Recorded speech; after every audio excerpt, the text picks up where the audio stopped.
Phone है, selfie लीजिए, upload. Phone है, रील बनाइए, अपलोड। फोन है तो रिकॉर्ड कीजिए कि मेरा बेटा है, ये मेरी बेटी है, ये मेरा फलाना है, ये ढिमकाना है। फोन है आपके पास में तो मैं कहीं जा रहा हूं तुरंत अपलोड, मैं कहीं से आ रहा हूं तुरंत अपलोड, हमारे जीवन में ये घटित हो रहा है तुरंत upload. Hi, myself VK Chandra. और आज हम जो बात करने जा रहे हैं वो एक बहुत ही सेंसिटिव टॉपिक के ऊपर हम बात करने जा रहे हैं। उसका नाम है आपका फोन और डिजिटल अरेस्ट, या फिर यूं कहिए कि हमारी नासमझी।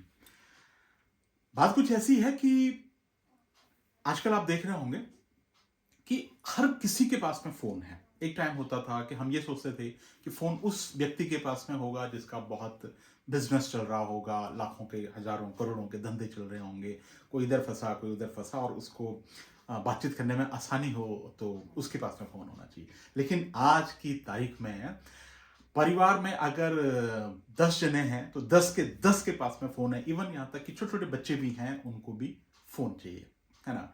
और फोन तक तो बिल्कुल भी ठीक था कि हमें लगता था कि फोन होना चाहिए, आपको भी लगता है, ताकि किसी के बारे में पता करना हो कि मेरा बेटा कहाँ पे है, बेटी कहाँ पे है, फलाना रिश्तेदार कहाँ पे है, या मदर फादर कहाँ पे हैं, तो उनकी हम पल पल की जानकारियां ले सकें, तब तक बिल्कुल ठीक था। लेकिन गड़बड़ तब हुई कि जब से सोशल मीडिया आया। और सोशल मीडिया भी ठीक है, पता चलता रहता है दुनिया में क्या, लेकिन तब तक भी बिल्कुल ठीक था कि जहां से हमने ये गड़बड़ियां करनी शुरू की कि रील बनाइए और अपलोड कीजिए, रील बनाइए अपलोड कीजिए।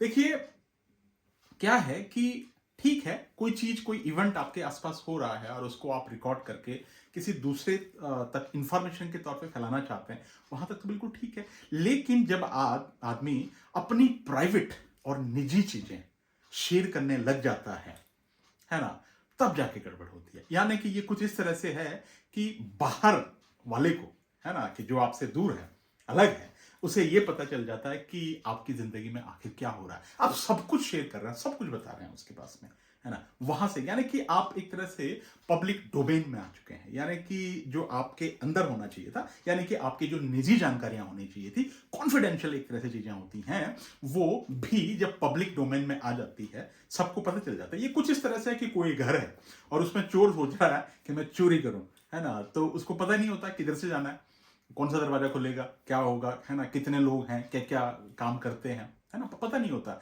लेकिन आप जब सब कुछ सोशल मीडिया पे या फिर वेब पे डाल देते हैं, वेब जैसे कि सारी दुनिया है हमारी, अब कुछ टाइम में दुनिया से बाहर भी हो जाएगा, तो उस पर जब आप डाल देते तो पब्लिक डोमेन में आ जाता है और आपके साथ में कुछ भी हो सकता है। और इसी का उदाहरण है जो आपने देखे होंगे, साइबर फ्रॉड। अब साइबर फ्रॉड किस तरह से होते हैं? पहली बात तो साइबर फ्रॉड के लिए आपका फोन में सिंपली होता था पहले एक ओटीपी वाला, आपने देखा था कि जिसमें वो फोन करके पूछ रहे थे कि आपका ये अकाउंट है और इस तरह से है, आपके उसमें फोन में ओटीपी आता है और वो ओटीपी को आप बता देते हैं, आपके साथ में फ्रॉड हो जाता है। उसके बाद में अलग अलग डिपार्टमेंट से आपको फोन भी आ जाता है, मतलब फर्जी डिपार्टमेंट एक तरह से, और आपको ये झांसे में लिया जाता है कि आपके साथ में फलानी फलानी घटना हो गई। कुछ दिन पहले तक आपने देखा होगा कि फोन करके बोला जा रहा था कि आपका बेटा या आपकी बेटी फलानी जगह गिरा गिरा हुआ है, ये हो रखा है, आप पैसे भेजिए, हम हेल्प कर रहे हैं। और जब आप पैनिक सिचुएशन में हो जाते हैं तो उसके बाद में आप उनके हिसाब से काम करना शुरू कर देते हैं, क्योंकि दिमाग उस तरह से काम नहीं करता। तो कई बारी जब फोन आता है और उस फोन में ऐसा क्या हो जाता है कि अभी तक, अब रिसेंटली आपने कुछ घटनाएं सुनी होंगी कि जिसमें एक टर्म आया डिजिटल अरेस्ट। डिजिटल अरेस्ट का मतलब ये 48 घंटे तक, 2 दिनों तक, 3 दिनों तक वो डिजिटली अरेस्ट रहा, वो किसी को बोल भी नहीं रहा, है ना। पुलिस और ये इस तरह की चीजें जो है उसको अरेस्ट करके रखी हैं और वो बोल नहीं रहा किसी से, और वो फंसा हुआ है एक तरह से, उस पर एक तरह से पैसे के लिए प्रेशर बनाया जा रहा है इस तरह। तो आप ये सोच सकते हैं, आपके मन में एक तरह से आ रहा होगा कि ऐसा कैसे हो सकता है कि किसी ने आपको वीडियो कॉल किया या आपको फोन किया और उस फोन पे ही आप डिजिटली अरेस्ट हो गए। इवन यहां तक कि कई तो पत्रकार, है ना, तो वो तक उसमें डिजिटली अरेस्ट हो गए। तो ऐसा कैसे होता होगा? देखिए, ये सब चीजें होती हैं हमारी अपनी ही गलती की वजह से। देखिए, आपको किस तरह से, आपको लग रहा होगा कि कैसे करके कोई सिंपली आपको एक फोन आएगा और उस फोन में आपका नाम लिया जाएगा कि हेलो मिस्टर ढिमकाना, है ना, या हेलो मिस्टर फलाना, आपका नाम लिया जाएगा। ये बोल रहे हैं, यस, आपकी डेट ऑफ बर्थ ये है, यानी कि आपको अपनी डेट ऑफ बर्थ बताई जाएगी, आपका एड्रेस यही है, कंफर्म कीजिए। और ऐसे करके आपको बड़े प्यार से नहीं बोला जाता, आपको ऐसे बोला जाता है कि आपने कुछ गड़बड़ किया। तो हम अचानक से हिल जाते हैं कि ऐसे कैसे, एक आदमी है आपका डेट ऑफ बर्थ सही बता रहा है ना, इवन यहां तक आपको बताया जाएगा आपका आधार कार्ड नंबर ये है, आपका बैंक अकाउंट नंबर ये है, और सारी चीजें आपके पास में बता दी जाती हैं। तो आपको क्या लगेगा? आपको ये लगेगा कि अच्छा, इसको सब कुछ ऐसे कैसे पता, आप सुनते ही जाएंगे। और फिर आपको ये बोला जाएगा कि मैं फलानी पुलिस से बोल रहा हूं, या मैं फलाने क्राइम ब्रांच से बोल रहा हूं, या फिर इस तरह से। यानी कि पहला आप उसका शिकार आप तब बन जाओगे, उस फोन कॉल करने वाले का शिकार, कि जैसे ही वो आपके बारे में, जैसे वो होता है ना कि कुछ लोग वो गड़बड़ झाला करने वाले आपके बारे में बता देते हैं कि ऐसा हुआ था, आपके यहाँ फलाना हुआ था, ये हुआ था, और अब वो दो बातें जब सही बोल देता है, आपको तीसरी बात में लगता है कि ये बिल्कुल सही बोल रहे होंगे। तो किसी आदमी ने आपका अनजान डेट ऑफ बर्थ आपका सही बता दिया, आपका आधार कार्ड नंबर 1 बाय 1 आपको सही बता दिया, और आपका इवन यहाँ तक वोटर आईडी कार्ड बता सकते हैं वो, या फिर आपका बैंक अकाउंट नंबर बता सकते हैं, एड्रेस बता सकते हैं। उसके बाद में वहां से कहानी शुरू होती है, और वो कहते हैं कि मिस्टर फलाना फलाना, सीबीआई ऑफिसर ये बोल रहा हूं, और आप ऐसे में फंस चुके हो, और आपने फलानी जगह पे, ये सपोज कीजिए कि आप कहीं घूमने गए थे और वहां पे किसी होटल को आपने लिया था, और उस होटल का आपने फोटो आपने अपलोड किया था, तो वो उन्हें मिल गया वहां से, है ना, और वो बता देंगे कि आपने ऐसे ऐसे किया था, या किसी से आप उलझ गए थे, या आपने कुछ भी ऐसा किया था, वो ऐसे घुमाएंगे आपको, और आप ऐसे जज हो जाते हैं कि सारी चीजें आपने, उन्होंने आपके बारे में सही बताई, आप वहां पे गए हुए थे क्योंकि आपने वो अपलोड किया हुआ था वो इन्फॉर्मेशन। क्योंकि किसी भी आदमी को यूं ही रैंडम वो ट्रैप नहीं करते हैं, है ना, वो ट्रैप करने के लिए पूरा सेटअप एक तरह से बनाया जाता है, आपकी जानकारियां आपसे ली जाती हैं, उसके बाद में आप उनके हिसाब से करते जाएंगे। कई बार तो ऐसा भी हुआ कि आपने एक पार्सल मंगाया था, उसके अंदर फलानी चीज थी और वो गैर कानूनी है, या फिर आपने किसी और को भेजा था, मतलब आपको इस तरह से, एक तरह से बेवकूफ एक तरह से बनाया जाता है, और आपको समझ नहीं आता है कि हो क्या रहा है। अब कई लोग ये सोच रहे होंगे कि कैसे समझ में नहीं आएगा कि क्या हो रहा है, लेकिन जब आपके बारे में अनजान आदमी चार चीजें सही बताएगा ना, इवन यहां तक आपको भी आपका आधार कार्ड का नंबर पता नहीं होगा, और वो आदमी सामने वाला आपका आप भी ढूंढोगे एक बार कि क्या मेरा ही आधार कार्ड नंबर है, ऐसे तो आप भी थोड़ा आ जाएंगे झांसे में। वो आधार कार्ड नंबर तक आपका बता देंगे। बैंक अकाउंट नंबर बहुत सारे लोगों को पता नहीं होता, वो आपके 10 बैंक अकाउंट नंबर होंगे, वो भी आपको बता देंगे। और उसके बाद में आप उनके उसके बाद में वो कहते हैं कि ठीक है, ये तो फोन पे चल रही है बात, आप फलाने में फंस चुके हो, और आपको इस तरह से सजा होगी, सीधे आपको क्राइम ब्रांच की पुलिस आएगी, और वो आपको पकड़ के ले जाएंगे, या साइबर जो भी होगा वो उस तरह से आपको, ताकि आप उनके लपेटे में एक तरह से आ जाएं। वो बोलेंगे फिर आपको कि आप वो नहीं करेंगे, अब फोन नहीं करेंगे आप, है ना, अब हम आपसे वीडियो कॉल में आएंगे। आपको भरोसा नहीं आ रहा, कई बार कुछ समझदार लोग ऐसे भी हो सकता है कि वो ये कहेंगे कि अच्छा ऐसे फोन तो आते रहते हैं, या फिर कई बार आपको ये लग रहा होगा कि आप फोन काट देंगे उनका, लेकिन आपको दोबारा फोन आएगा, और इतनी बार फोन आएगा कि आप परेशान हो जाओगे एक बार उठाने में।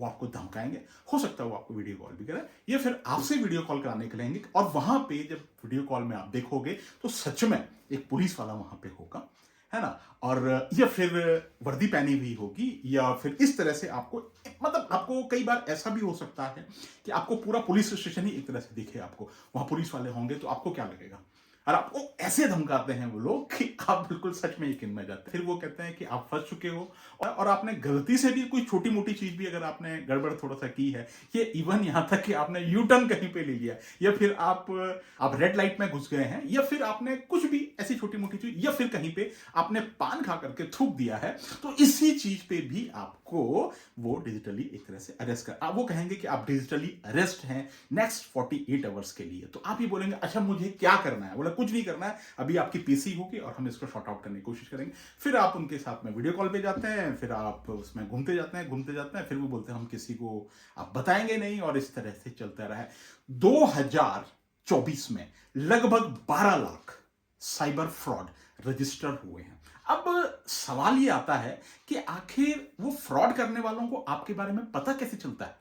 आपको या हमें भी अपना आधार कार्ड नंबर शायद पता नहीं होगा, कुछ लोगों ने याद किया होगा, लेकिन अधिकतर लोगों को पता नहीं। उन्हें कैसे पता चल जाता है?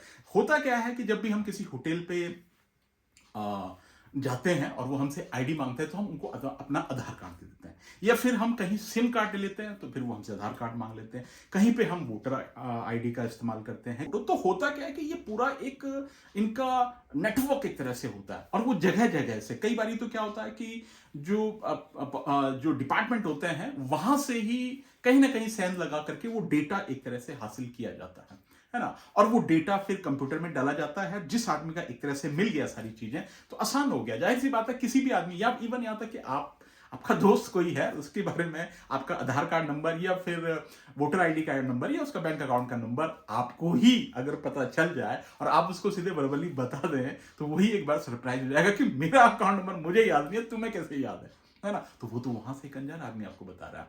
उसके बाद में फिर आप अरेस्ट एक तरह से डिजिटली हो जाते हैं, आप किसी को बताते नहीं है। और अक्सर ऐसा टारगेट किसी को भी किया जा सकता है ना। यहां तक कि जो पुलिस के लोग भी थे उनको भी इन्होंने टारगेट करने की कोशिश की है और उसके बाद में उनको फंसाते जाते हैं। फिर उनसे पैसे एक तरह से लिए जाते हैं कि आप इतना पैसा हमें दे दीजिए और फिर उसके बाद में सेटल डाउन एक तरह से कर देंगे मामला, है ना। तो ये एक तरह से बहुत बड़ी कॉन्स्पिरेसी चल रही है। जैसे हमने पहले कहा है कि 2024 में लगभग 12 लाख केस रजिस्टर हुए हैं। जिन लोगों ने सामने से आकर के रजिस्टर किया होगा कि उनके साथ में इस तरह का डिजिटली फ्रॉड हुआ है, चाहे वो किसी भी तरह, लेकिन डिजिटली एक तरह से फ्रॉड हुआ है।